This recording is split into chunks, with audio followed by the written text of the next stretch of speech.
يتهيأ تنفيذ ضربة خطأ تنفذ عالية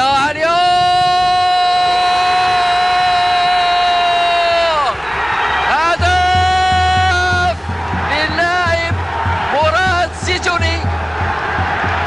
الزيتوني يسجل الهدف الأول لفائز فريق الكوكب أربعة. كان في المتابعة تابع معي كرة دائرية ومتابعة برجل للاعب مراد الزيتوني.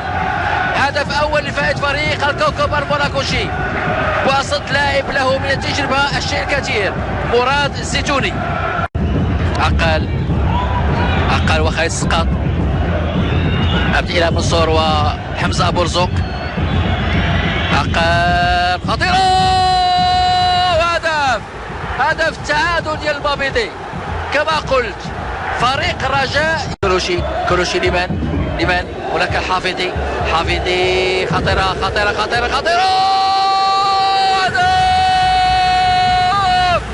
هدف اللاعب الحافظي. لاحظوا الفراغ المهول، ما كاينش تسلل محمد برزوق تيسدد الكرة في رجل اللاعب صلاح الدين عقاد. وهدف الثاني للرجاء البيضاوي.